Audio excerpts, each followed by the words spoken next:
જય ભીમ। આ વિડીયો તમે જોયો ને? આ એ જ ભરત આચાર્ય છે જે અમરેલી શાંતાબા જનરલ હોસ્પિટલમાં અન્નક્ષેત્ર ચલાવતો હતો। આ વ્યક્તિએ એક અનુસૂચિત જાતિ સમાજના દીકરાને થાળીમાં હેઠું રાખવા બાબતે ઢોરમાર મારી એનો હાથ ભાંગી નાખવામાં આવેલ। આ દરમિયાન એ છોકરાને અમરેલી શાંતાબા જનરલ હોસ્પિટલમાં દાખલ કરવામાં આવે છે। 2 દિવસ પછી આ દીકરાનું મૃત્યુ થાય છે। હવે સમાજ અને આગેવાનોનું એવું કહેવું છે કે આ જે દીકરો મૃત્યુ પામ્યો છે ક્યાંક ને ક્યાંક આ ભરત આચાર્યના લીધે ઢોરમાર મારવાથી આ દીકરાનું મૃત્યુ થયું છે। એટલે અમે સમાજના કાર્યકરો અને સમાજ પોલીસ પાસે માંગણી માંગીએ છીએ કે જ્યાં સુધી આ દીકરાને ન્યાય નહીં આપવામાં આવે ત્યાં સુધી અમે ડેડ બોડી લેવાના નથી અને અમે અમારા ઘરે જ આંદોલન કરવાના છીએ। હવે આજે ઈ વાતને 11 દિવસ થઈ ગયા। પોલીસ 302 એટલે કે આ દીકરાને ન્યાય અપાવવા માટે મર્ડરની કલમનો ઉમેરો કરવા માટે કોર્ટની અંદર રિપોર્ટ કરે છે। કોર્ટ 1 તારીખ નાખે છે, ફરીવાર બીજી 1 તારીખ નાખે છે। દીકરાની લાશ રજળે છે, મા બાપ ભાન ભૂલી ગયા છે, કોર્ટ તારીખ ઉપર તારીખ નાખે છે।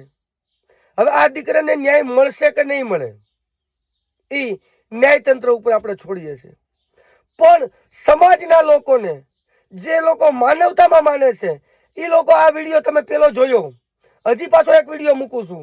આ જે ભરત આચાર્ય છે એ એક નબળી માનસિકતા ધરાવતો વ્યક્તિ છે।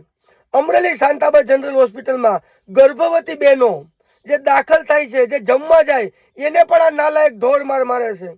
કોઈ પણ વ્યક્તિ ઉપર કાકડી ચાળો કરે છે, હાથ ચાળો કરે છે, લાકડીઓથી વાર કરે છે।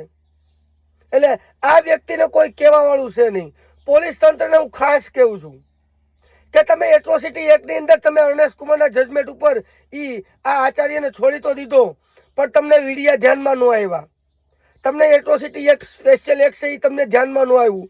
તમે કોર્ટની કોઈ પણ જાતનો ડર રાખ્યા વગર તમે કોર્ટની અંદર અર્નેસ્ટ કુમારનું જજમેન્ટ રજૂ કરો છો કે અમે આ એટ્રોસિટી એક્ટના બનાવની અંદર અમે આ લોકોને અમે નોટિસ આપી છોડી દીધા છે। કોઈ વાંધો નથી, તમ તારે જેમ કરો એમ કરો, તમને સારું લાગે એમ તમે કાયદાની ધજિયા ઉડાવી દો। કાયદા પ્રધાન માત્ર ને માત્ર ખાલી કાયદા પ્રધાનની સીટ સંભાળવા પૂરતા જ છે। કાયદા બાયદા બાબતે કાયદાનો કની ભાન પડતી નથી। અમુક લોકો ઉપર આપણે આક્ષેપ નથી કરી શકીએ એમ, નહીતર તો એની ઉપર કરીએ, કેમ કે ક્યાંક ને ક્યાંક આપણે બાંધી દીધા છે। આજે આ ચૂંટણી ગઈ એમાં તો લોકશાહીની હત્યા કરવાનો પૂરેપૂરો પ્રયાસ કર્યો જ છે, પણ આ લોકો ઉપર અન્યાય થાય, અત્યાચાર થાય, મર્ડર થાય, બળાત્કાર થાય, આ બધું થાય ત્યારે પણ લોકોને ન્યાય મળતો નથી। એ પછી દેવી પૂજક સમાજની દીકરીમાં 18 દિવસ બેઠા હોય કે આજે 11 દિવસથી અનુસૂચિત જાતિ સમાજના દીકરાની dead body Bhavnagar civil hospital રઝળતી હોય, મા બાપનું રુદન સમાજથી જોવાતું ન હોય। હવે એક મિત્ર વિચાર તો કરો કે તમારા દીકરાની લાશ જો ભાવનગર ડેડ બોડી પડી, ભાવનગર પડી હોય અને રઝળતી હોય તો તમારા પરિવાર ઉપર કેટલી વીતતી હશે ભાઈ। હે, તમે તારીખ ઉપર તારીખ નાખો છો, તમને શરમ આવવી પડે ભાઈ। તમે તારીખ ઉપર તારીખ માગો છો, તમારામાં માનવતા અમારી મરી ગઈ છે, તમને એક પણ વખત વિચાર નથી આવતો કે ડેડ બોડી પડી છે। હા કે નાનો જવાબ આપી દો, અથવા તો તમે નક્કી કરી લો કે આમ જ થાય એમ છે। તમને પૂરેપૂરી સત્તા હશે। તમે આવી રીતે કોઈના ઘર ઉપર તમે દુઃખના ડુંગર પડતા જોવ છો, તમારામાં માનવતા બિલકુલ મરી ગઈ છે। ભલે મિત્રો જે કઈ છે, પણ આ ભરત આચાર્ય છે એને પૂરેપૂરો ફેમસ કરો।